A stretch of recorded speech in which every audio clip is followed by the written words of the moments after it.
नमस्कार दोस्तों, स्वागत है आपका हमारे अपने channel study with Vikas sir में। आज थोड़ा सा लेट हो गया हूँ और थोड़ा नहीं बहुत ज़्यादा लेट हो गया हूँ, तो फिर भी बस चलते हैं और देखते हैं हमारा आज के करंट अफेयर्स में 25 अगस्त का करंट अफेयर्स 25 अगस्त 2026 का करंट अफेयर्स है। इसमें कितने क्वेश्चन बनने वाले हैं, कैसे क्वेश्चन, सारे इंपॉर्टेंट क्वेश्चन हम डिस्कस करेंगे। तो पहला क्वेश्चन है हमारा तमिलनाडु से संबंधित पहला क्वेश्चन है। तो देखिए इसमें लिखा है कि तमिलनाडु सरकार ने प्रस्तावित परंदूर हवाई अड्डा परियोजना के संबंध में क्या निर्णय लिया है। पहला क्वेश्चन है, पहला ऑप्शन है परियोजना को यथावत जारी रखने का निर्णय लिया गया है। तो जो परियोजना है क्या उसको जैसा चल रही है वैसे के वैसे उसको चलाए रखेंगे, या फिर ऑप्शन बी परियोजना को रद्द कर वैकल्पिक स्थानों पर नया मतलब दूसरा हवाई अड्डा विकसित करने का निर्णय लिया गया है। ऑप्शन सी परियोजना को केवल सरकार को सौंपने का निर्णय लिया गया है। ऑप्शन डी परियोजना को केवल सैन्य उपयोग के लिए विकसित करने का निर्णय लिया गया है। तो इसका राइट आंसर क्या है? राइट आंसर है बी। ओके, तो देखिए परियोजना को रद्द करने का वैकल्पिक स्थलों पर नया दूसरा हवाई अड्डा विकसित करने का निर्णय लिया गया है। तो ये हो गया हमारा राइट आंसर। अब इसके एक एक करके ऑप्शन समझ लेते हैं। जैसे पहला ऑप्शन है इसमें जो है ना, तमिलनाडु सरकार ने जो परंदूर में जो प्रस्तावित हवाई अड्डा है परियोजनाओं को जारी रखने के बजाय उसको रद्द करने का निर्णय लिया है। तो पहला गलत हो जाता है। दूसरा है हमारा, तो ये जो है जो मुख्यमंत्री हैं सी जोसेफ विजय, अभी जो बने हैं, थलापति भी बोलते हैं, थलापति विजय ने जो विधानसभा में घोषणा की कि परंदूर परियोजना को छोड़कर चेन्नई के दूसरे हवाई अड्डे के लिए वैकल्पिक स्थलों की जो है क्या है पहचान की जाएगी। और सी जो है, सी कहता है कि परियोजना, ये जो है ना सी में जो है सी, अब ये क्या कहता है कि परियोजना केरल सरकार को सौंपने का कोई घोषणा नहीं हुई है। जो ये कह रहा है ना कि केरल को सौंपने का निर्णय हुआ, ऐसा बिल्कुल नहीं है। ऑप्शन डी कहता है, डी आपने पढ़ा, अब मैं इसको बताता हूँ क्या है, परियोजनाओं को सैन्य उपयोग के लिए बदलने की कोई बात नहीं की गई है। कह रहा है ना सैन्य उपयोग के लिए, तो ऐसा कुछ नहीं किया गया है। देखिए ये जो है ना चेन्नई जो हवाई अड्डे के लिए उत्तर पश्चिमी जो हिस्सा है, जो उत्तर पश्चिम हिस्सा है उसमें टर्मिनल जो 5 है, टर्मिनल 5 में विकसित करने की योजना है। इसका जो इसे पूरा कर जो पूरा होगा या पूरा करने के लिए यात्रियों की क्षमता को क्या करना है, लगभग जो 3 करोड़ है ना, 3 करोड़ से बढ़ाकर 5.5 करोड़ यात्री प्रति वर्ष होने का निर्णय किया गया है, ऐसी बात की जा रही है। ये अब देखते हैं तमिलनाडु को। देखिए तमिलनाडु ये है, और तमिलनाडु में ये हमारा प्यारा भारत आपको दिखाई दे रहा है। तमिलनाडु यहाँ पर दिखाई देता है आपको, और ये देखिए इसके नीचे जो मिलेगा यहाँ पर आपको हिंद महासागर मिलेगा। इधर जो है वैसे तो यहाँ पे बंगाल की खाड़ी है, लेकिन मान लेते हैं कि ये बंगाल की खाड़ी को भी टच कर रहा है, लेकिन कर रहा नहीं है। देखिए हिंद महासागर में आता है। सबसे दक्षिणी जो हमारा राज्य है वो तमिलनाडु है। यहाँ के जो मुख्यमंत्री हैं आपको दिख रहे हैं सी जोसेफ विजय जी, और ये यहाँ के राज्यपाल हैं। ओके, आप सब जानते होंगे राजेंद्र विश्वनाथ जी को, और ये चेन्नई की राजधानी है। और ये आपको दिखाई देगी वाणिज्यिक राजधानी कोयम्बटूर। यहाँ पर आपको दिखाई दे रहा है मेरीन बीच। मेरीन बीच कहाँ है? चेन्नई में है। यहाँ पर एक मंदिर दिखाई दे रहा है ना, ये गलत लिख गया, ठीक है। ये आपको मंदिर दिखाई दे रहा है, और ये आपको फूल दिखाई दे रहा है यहाँ का पुष्प, ये महाबलीपुरम है। और यहाँ पर हम समझते हैं, देखिए ये सारे के सारे हमने यहाँ के जिले दिखा रखे हैं। ओके, लोकसभा सीटें हैं यहाँ पर 39, राज्यसभा सीटें हैं 18, और विधानसभा सीटें हैं 234। और यहाँ के प्रमुख जो फसलें हैं वो जैसे आपको मिलेगी, धान मिलेगा, है ना, ये सारी चीजें, क्योंकि यहाँ पर पानी ठीक ठाक है तो ये मिल जाते हैं यहाँ पर। और यहाँ के प्रमुख पर्यटन स्थल ये हैं, और नदियाँ ये है यहाँ पर, आप देख सकते हैं इनको। चलिए नेक्स्ट चलते हैं। तो नेक्स्ट जो आपका क्वेश्चन दिखाई देगा, नेक्स्ट क्वेश्चन है महाराष्ट्र से संबंधित। तो हाल ही में महाराष्ट्र में अमरावती स्थित जिला महिला अस्पताल के special new born care unit SNCU में आग लगने की घटना की जांच के लिए कितने सदस्यीय समिति गठित की गई है। तो इसका राइट आंसर बताना है। आप बताएंगे कि ऑप्शन ए 5 सदस्य, ऑप्शन बी 6 सदस्य, ऑप्शन सी 7 सदस्य, ऑप्शन डी 8 सदस्य। तो इसका राइट आंसर है 8 सदस्य। ओके, देखिए जो पहला है, पहला गलत हो जाता है, 5 सदस्य गलत है, क्योंकि घटना की जांच के लिए 5 सदस्य समिति गठन करने की कोई बात नहीं की गई है। वैसे ही ऑप्शन सी है 6 सदस्य, मतलब 6 शिशुओं को प्रभावित क्षेत्र जो है से बचाया गया है। ओके, लेकिन जांच समिति में 6 सदस्य नहीं, 6 शिशुओं को बचाया गया लेकिन समिति में 6 सदस्य नहीं, इतने 7 हैं। अब देखिए सी जो है, सी कहता है कि सदस्य 7 हैं। हाँ ठीक है। महाराष्ट्र के जो आपके यहाँ पे स्वास्थ्य मंत्री मिलेंगे, हेल्थ मिनिस्टर मिलेंगे, प्रकाश बलिदकर ने आग की घटना की जांच के लिए 7 जो सदस्य है सदस्यीय समिति गठित करने की घोषणा की है। समिति को 8 दिनों के भीतर रिपोर्ट सौंपनी है। उसके बाद डी है, डी भी क्या हो जाता है, गलत हो जाता है। नेक्स्ट चलते हैं। देखिए ये आपको तमिलनाडु सॉरी ये आपको महाराष्ट्र का मैप दिखाई देगा। ये हमारा प्यारा भारत है, यहाँ पर आपको महाराष्ट्र दिखाई दे रहा है। ये दिखाई देता है आपको, जैसे इधर है आपका पूर्वी तट, पश्चिमी तट को आपको महाराष्ट्र दिखाई देगा। ये आपको ये महाराष्ट्र के मुख्यमंत्री जी दिखाई दे रहे हैं, शायद अच्छे से दिखाई दे रहे हों। चलो ठीक है, दिखाई दे रहे हैं। ये आपको महाराष्ट्र के मुख्यमंत्री दिखाई दे रहे हैं। मुख्यमंत्री देवेंद्र फडणवीस जी हैं। यहाँ के जो राज्यपाल है यहाँ पे जिष्णु देव वर्मा जी हैं। अब यहाँ पर आपको जो यहाँ का जो फल है, राष्ट्रीय फल, वो आपको मिलता है आम या मैंगो। और यहाँ पर इसका जो इनका जो पुष्प मिलता है वो यहाँ पर आपको ये दिखाई दे रहा होगा, है ना। चलिए, और ये यहाँ पर 3 रामसर स्थल हैं। ये तीनों रामसर स्थल के मैंने फोटो लगा दिए हैं। ओके, अब यहाँ पर मुंबई हाई, ये आपको दिखाई दे रहा है मुंबई हाई। और महाराष्ट्र की राजधानी क्या मिलेगी, मुंबई। महाराष्ट्र की राजधानी मुंबई। और पुणे भी यहाँ की सांस्कृतिक राजधानी है। लोकसभा सीटें 48 हैं, राज्यसभा सीटें 19 हैं, विधानसभा सीटें 288 हैं। नेक्स्ट चलते हैं हम। नेक्स्ट क्वेश्चन, थोड़ा मैं जल्दी कर रहा हूँ आज क्योंकि बताने का इतना टाइम नहीं है, तो जल्दी से थोड़े टाइम में इसको पूरा डिस्कस कर लेंगे। बस आपसे यही रिक्वेस्ट है, लाइक शेयर और कमेंट आप करते रहें और मुझे बताते रहें कि क्या ऐड कर सकता हूँ इसमें। तीसरा क्वेश्चन है, पश्चिम बंगाल की अन्नपूर्णा भंडार योजना के तहत लाभार्थियों को कितनी राशि प्राप्त प्रति माह दी जाने का उल्लेख किया गया है। तो आपको बताना है ये कितने रुपए दी जाएंगे, कितनी राशि दी जाएगी प्रति माह।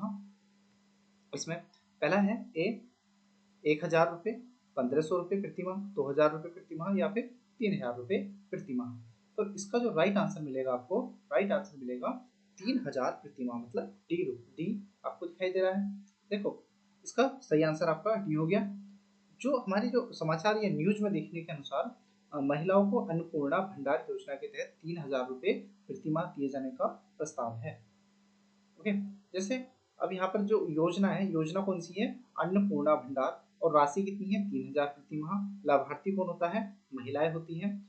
और यहाँ पर जो लगभग कितने करोड़ जो लाभार्थी हैं वो राशि दी जाती है 1.45 की राशि दी जाती है प्रति माह। ऐसा लगभग मान लो कि 2.25 करोड़ रुपए लगभग। तो यहाँ पर आपको ये मैं आपको तमिलनाडु ये दिखाई देगा, पश्चिम बंगाल की जो आपको राज्यपाल मुख्यमंत्री दिखाई दे रहे हैं, यहाँ पर दिखाई देंगे पश्चिम बंगाल के मुख्यमंत्री, क्या नाम है इनका, शुभेंदु अधिकारी जी। ओके, शुभेंदु अधिकारी। कैपिटल यहाँ की कोलकाता है। गवर्नर है यहाँ पर सीवी आनंदा बोस। ओके, यहाँ पर देखिए, और ये आपको प्यारा भारत दिखाई दे रहा है। इस प्यारे भारत में ये आपको दिखाई दे रहा है पश्चिम बंगाल, जो बांग्लादेश से बॉर्डर सीमा लगाता है और इधर बंगाल की खाड़ी से ये लगा हुआ है। यहाँ पर आपको दिखाई देगा भारत का सबसे ये पूर्वी राज्य दिखाई देगा। और यहाँ पर लोकसभा सीटें हैं 42, राज्यसभा सीटें हैं 16 और विधानसभा सीटें हैं 294। अभी इलेक्शन हुए थे यहाँ पर। और यहाँ की जो प्रसिद्ध हिल स्टेशन आपको दिखाई देगा वो दार्जिलिंग दिखाई देगा, हावड़ा ब्रिज के लिए प्रसिद्ध है। ये आपको पुष्प दिखाई दे रहा है, राज्य पुष्प आपको दिखाई देगा, है ना, राज्य पुष्प, इसको बोलते हैं नाइट जैस्मिन भी बोला जाता है इसको। और यहाँ पर जो फसलें आपको दिखाई देंगी, विक्टोरिया यहाँ पर दिखाई दे रहा है, विक्टोरिया मेमोरियल कोलकाता में ही है। यहाँ की प्रमुख फसलें धान, जूट, आलू, गन्ना, दाल, ये आप देख सकते हैं ना। आज जल्दी से कर लेते हैं, न्यूज देख लेते हैं, कल को हम वो जब नेक्स्ट आएगा तो मैं इसको अच्छे से समझा दूंगा। यहाँ पर नेक्स्ट क्वेश्चन है, राष्ट्रीय सहकारी विकास निगम एनसीडीसी संशोधन अधिनियम 2016 के संबंध में संयुक्त किसान मोर्चा एसकेएम ने मुख्य रूप से किस उद्देश्य को लेकर आपत्ति जताई। ठीक है, तो इसका राइट आंसर बताना है कि किस उद्देश्य को लेकर आपत्ति जताई गई है। तो पहला आपको दिखाई दे रहा है, राज्यों के संघीय अधिकारों में हस्तक्षेप, भी किसानों पर नया कृषि कर लगाने से, सी है समितियों को समाप्त करने से। डी है ग्रामीण क्षेत्रों में उद्योगों पर पूर्ण प्रतिबंध लगाने से। तो इसका राइट आंसर क्या हो जाएगा? राइट आंसर ए हो जाएगा। तो ए है हमारा। एसकेएम ने एनडीसी अमेंडमेंट एक्ट 2026 को राज्यों के संसदीय अधिकारों पर हमला बताते हुए कहा कि संविधान की 7वीं अनुसूची में सहकारिता राज्य सूची का विषय है। तो डी इसका ए आंसर क्या हो जाता है? सही हो जाता है। डी आंसर गलत है ना। किसानों पर नए कृषि ऐसा कुछ नहीं हो रहा है। अधिनियम में इसका विरोध का कोई कारण ही नहीं है इसमें, है ना। और देखिए जो ये है एनसीडीसी एनसीडीसी एक्ट मूल रूप से जो है 1962 में बनाया गया था। तो एनसीडीसी एक्ट कब बनाया गया था? 1962 में बनाया गया था। और एनसीडीसी अमेंडमेंट एक्ट ये कब है? 2026 में लाया गया है ना। 2026 में एनसीडीसी के वित्तीय एवं संचालन दायरे का विस्तार इसमें किया जा रहा है। नेक्स्ट है हमारा तमिलनाडु से रिलेटेड, आपको फिर से न्यूज मिलेगी। तमिलनाडु हमने मैप में देख लिया था, लेकिन अब नहीं देखेंगे हम। देखो तमिलनाडु सरकार ने अन्नपूर्णी सुपर 6 स्कीम के तहत पात्र परिवारों को एक वर्ष में कितने घरेलू एलपीजी सिलेंडरों की लागत की आपूर्ति की जाएगी? मतलब कितने सिलेंडर इसको वर्ष में दिए जाएंगे इस स्कीम के तहत? तो इसका राइट आंसर बताना है। क्या 2 सिलेंडर, क्या 3 सिलेंडर, क्या 4 या फिर 6? तो इसका राइट आंसर क्या हो जाएगा? राइट आंसर हो जाएगा 3 सिलेंडर। तो कितने सिलेंडर? जो मुख्यमंत्री हैं सी जोसेफ विजय ने कहा कि जो पात्र गृहिणियों के लिए सरकार प्रति वर्ष 6 घरेलू एलपीजी सिलेंडरों की लागत प्रतिपूर्ति करेगी। तो इसमें ये ठीक है। देखिए ये जो है योजना का नाम क्या है? Annapoorani super scheme. इसकी शुरुआत हुई थी पोंगल पे ना। और ये एलपीजी कितने सिलेंडर दिए जाएंगे? 3 सिलेंडर। लाभार्थी कितने हैं? कितने परिवारों को ये दिया जाएगा? ये कितने परिवारों को दिया जाएगा या कितने सिलेंडर दिए जाएंगे? ये आप क्वेश्चन करके बताना मुझे, अब ऑप्शन कमेंट में बताना। अच्छा अनुमानित राशि कितनी खर्च होगी? लगभग 4,000 करोड़ रुपए खर्च होगी। और जो पात्रता है ना, पात्रता में वार्षिक आय कितनी होगी? 2.5 लाख तक वाले परिवार आएंगे। 2.5 लाख तक जिनकी वार्षिक आय है वो आ जाएंगे इसमें। जैसे कि सीमांत हो गया, मध्यम किसान तथा दिव्यांग व्यक्ति परिवारों को भी इसमें शामिल किया जाएगा। नेक्स्ट क्वेश्चन देख लेते हैं। नेक्स्ट क्वेश्चन है आपका छठा। हाल ही में सर्वोच्च न्यायालय ने 9 सदस्यीय संविधान पीठ ने नया इंडस्ट्रियल रिलेशंस कोड IRC 2020 में इंडस्ट्री मतलब उद्योग शब्द की व्याख्या के संबंध में क्या निर्णय लिया है? तो इसके पहला ऑप्शन देखते हैं। पहला ऑप्शन हो जाता है 1978 के बेंगलोर वाटर सप्लाई फैसले को IRC में भी पूरी तरह लागू किया जाएगा। बी है IRC 2020 में इंडस्ट्री की व्याख्या 1947 के इंडस्ट्रियल डिस्प्यूट एक्ट के अनुसार ही होगी। या फिर सी है IRC 2020 में इंडस्ट्री की व्याख्या। देखो इसका राइट आंसर बता देता हूँ मैं, बहुत बड़ा हो रहा है। इसका राइट आंसर है सी। तो राइट आंसर क्या हो जाएगा? सी। तो IRC 2020 में इंडस्ट्री की व्याख्या स्वतंत्र रूप से उनके अपने पीठ और वैधानिक संदर्भ के आधार पर की जाएगी। ओके देखो जो संवैधानिक पीठ है वो कितने सदस्य हैं? 9 सदस्य है।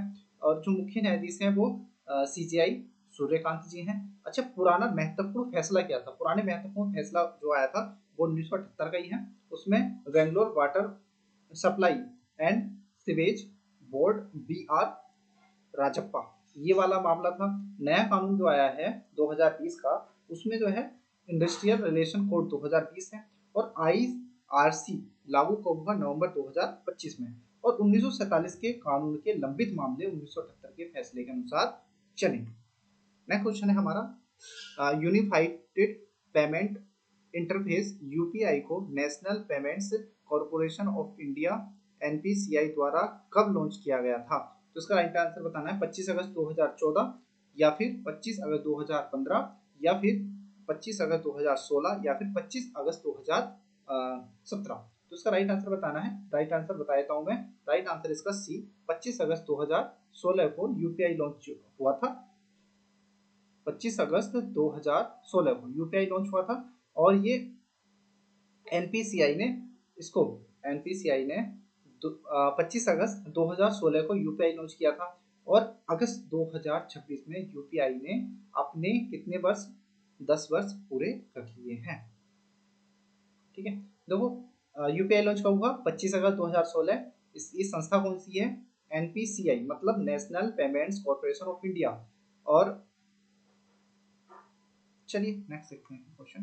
नेक्स्ट क्वेश्चन आपका गोदरेज से संबंधित आ रहा है और गोदरेज से है, लेकिन ये कहां से संबंधित है, ये हरियाणा से संबंधित है। ओके, तो 8 question number 8, Godrej industries group ने हरियाणा में लगभग कितने करोड़ रुपए के निवेश और कितनी नौकरियां पैदा करने का लक्ष्य लिया गया है। तो इसका राइट आंसर है ए 10,000 करोड़ और 20,000 नौकरियां।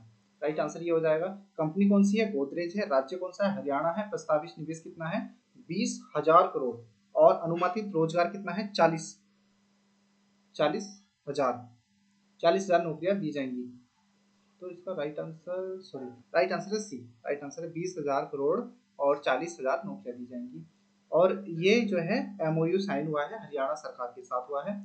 और गोदरेज प्रॉपर्टीज फाइनेंशियल ईयर 28 पर हरियाणा में 16,000 करोड़ निवेश योजना बना रहा है गोदरेज। बहुत अच्छी योजना है, ऐसी योजना आनी चाहिए। ये हरियाणा है, हरियाणा का आपको मैप दिखाई दे रहा होगा। ये प्यारा भारत है हमारा, इस प्यारे भारत में ये रहा हरियाणा। हरियाणा यहाँ पर नहीं है, हरियाणा यहाँ पर है, ये गलत है, यहाँ पर हरियाणा है। ये हरियाणा का मैप है और यहाँ के मुख्यमंत्री हैं नायब सिंह नेगी। यहाँ के जो राज्यपाल दिखते हैं यहाँ पर प्रोफेसर आशीष